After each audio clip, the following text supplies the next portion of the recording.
A major modding website has taken a stance against anti-LGBTQ+ content. The studio behind Just Cause reveals details on a cancelled Iron Man game, and former Nintendo of America president admits Nintendo was working on a cross-platform controller. All this and more right now on today's Daily Fix.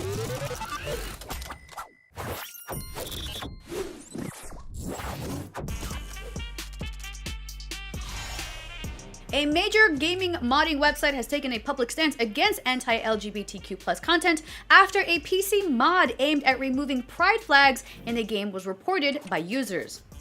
Nexus Mods, which runs a website that allows users to share custom mods for PC games, has both removed and banned an account that uploaded anti-LGBTQ+ content in which a Spider-Man mod would swap out the rainbow pride flag for the American flag. Nexus Mods called the user a, quote, coward, issuing this statement as a response. "We don't want to and won't argue this with you. We've now explained our stance and we won't be providing a platform for you to distort our position in order to feed an irrational and paranoid narrative.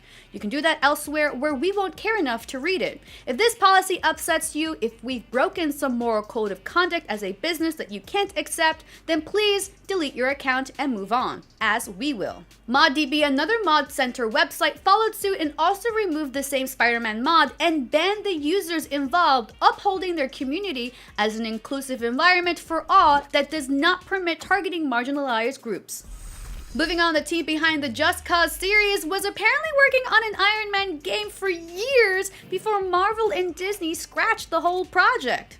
In an interview with YouTuber MinMax, Avalanche Studios co-founder Christopher Sundberg confirmed the game was in development for years before it was ultimately cancelled around 2012.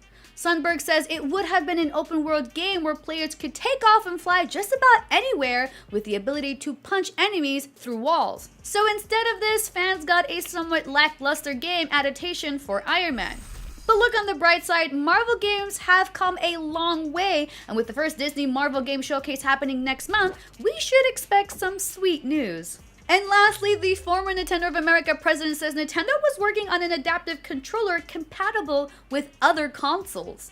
In an interview with Inverse, Reggie Fils-Aimé says Nintendo was part of an initiative to create a platform-agnostic controller that could be used on PlayStation and Xbox 3 years ago. Using Xbox's adaptive controller as a starting point, Fils-Aimé explained the controller would allow users to play the latest games on Xbox, PlayStation, or Nintendo consoles. Since retiring back in 2019, Fils-Aimé isn't sure if the project is still underway, but hopes that it still is. He believes a platform-agnostic controller tailored to specific physical capabilities would be good for the gaming industry.